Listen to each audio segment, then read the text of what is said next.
Chapter 10. When You're Not Heard. What if your silence wasn't weakness, but wisdom in disguise? Chapter 10 dives deep into one of the most painful yet common communication breakdowns. Not being heard.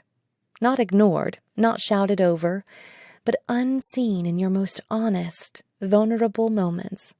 This chapter is for anyone who's ever walked away from a conversation feeling smaller, not stronger. Anyone who's ever repeated themselves in the hope that this time their truth would finally land. Through gripping real-life scenarios, like Devon's quiet heartbreak, Sophia's crushed dreams, and Khalil's courageous clarity, you'll see how emotionally intelligent people protect their peace without cutting others off. You'll explore why we often fall into the trap of defensiveness, passivity, or disengagement, and how to rise out of that spiral with grace. The tools? The self-honoring response model. The lesson? You don't have to scream to protect your voice. You just have to stop shrinking it for people who refuse to hear. You'll walk away with real scripts to use in hard moments. Emotional boundary-setting techniques that don't burn bridges, and the powerful reminder that validation is never a prerequisite for truth.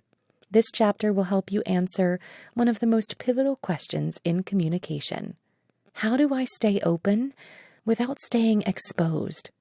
If you've ever begged to be heard or exhausted yourself trying to explain what should have been sacred, this chapter is your turning point. Not because they'll change, but because now you will. You don't have to scream to protect your voice. You just have to stop shrinking it for people who refuse to hear. 1. Opening scene. The invisible conversation. Devon stood by the kitchen sink, hands still damp from rinsing dishes, his shoulders weighted by more than just the day's stress. He turned to Leah, his partner, trying to summon the right mix of calm and courage. "I feel like I'm carrying all the weight when it comes to our finances," he said, eyes searching hers. I'm drowning a little." Leah barely looked up from her phone. "You're just being dramatic. I'm tired too, Devon." His breath caught in his throat. Not in anger, just something colder, something lonelier. He nodded silently and turned away. My reflection. Devon didn't need a spreadsheet or a solution. He needed to be heard. Instead, he disappeared mid-sentence, emotionally and mentally. 2. Real talk from Jermaine. The loneliest place is inside a one-sided conversation.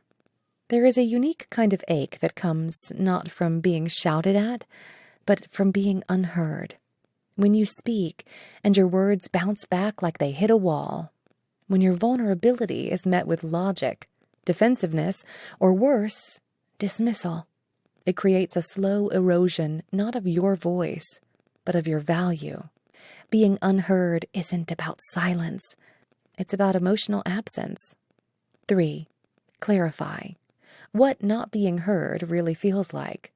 Most people don't recognize they're being unheard until the fatigue sets in. The signs are subtle but consistent. You explain yourself again and again. You get cut off, redirected, or ignored. You start questioning if your feelings are too much. You leave conversations more exhausted than connected. Being unheard doesn't mean they didn't respond. It means they never really received you.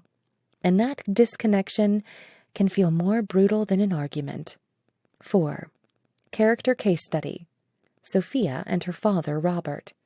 Sophia sat across from her father, hands slightly trembling, as she described her dream of becoming a full-time artist. "I've been accepted into this residency in Montreal," she said. "It's not conventional, but I know it's right for me." Robert chuckled and sipped his coffee. "You'll thank me later when you're not broke and begging to come home. Trust me, stick with accounting." Sophia blinked. A moment passed, then another. She nodded slowly and ended the conversation with a small smile that didn't reach her eyes. That night she wrote in her journal, "Why does he only hear my reflection? Not being heard makes us feel like we don't have permission to be real, as if our truth is inconvenient or invisible. 5. Common responses when you're not heard. When people don't hear us, we often fall into one of 3 traps. Defensive, you never listen. Passive, it's fine, whatever. Disengaged, ghosting, withdrawing, numbing out. These are survival strategies. They protect our pride, but they rarely protect our peace. Silencing yourself isn't the same as healing yourself. 6. Introduce the self-honoring response model. You don't have to get louder to be heard. You just have to stop performing for people who aren't listening. The self-honoring response model. 1. Pause the performance. Don't keep selling your truth to someone who's already tuned out. 2. Affirm your truth, internally or aloud. This matters, even if they can't see it.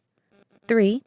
Set a relational boundary, not as punishment, but as protection. You can protect your peace without punishing the person. 7. Scripts for self-honoring in the moment. When the silence becomes suffocating, use clarity, not conflict, to breathe again. It seems like this isn't the right time for this conversation. I'm going to step away instead of forcing it. I hear that you see it differently, but this is still real for me. I'll revisit this later when I feel more respected in the space. These aren't exits. They're recalibrations. 8. Character case study. Khalil and his coworker Jenna. At the strategy meeting, Khalil shared a new workflow idea. Mid-sentence, Jenna spoke over him, redirecting the discussion. Everyone followed her lead. After the meeting, Khalil approached her privately. "Hey, Jenna, when I get interrupted like that, it makes me feel like my ideas don't matter. Can we try a different rhythm next time?" She looked surprised, then thoughtful. "I didn't realize I did that. Yeah, I can be more mindful." My reflection. Khalil didn't shrink. He didn't explode. He named it. And in naming it, he made space for respect to grow. 9. How to protect your peace without disconnection. There is an art to staying present without losing yourself. Take emotional space, but don't turn it into emotional revenge. Let go of forcing validation. It's not your job to convince the unwilling. Give people the dignity of their process while honoring yours. You're allowed to stop begging to be understood and still stay open. 2. When to accept and adjust. Some relationships just aren't ready to meet you in the middle. You're not broken for being unheard. You're just tired of translating your truth for people who haven't learned the language of respect. When that happens, adjust expectations. Redirect your vulnerability toward safer ground. Set new boundaries in relationships where growth is stagnant. Sometimes it's not that you're unheard, it's that they're not ready to receive. 11. Reader reflection. Who doesn't hear you and why? Ask yourself with gentle honesty, who do I feel most invisible with?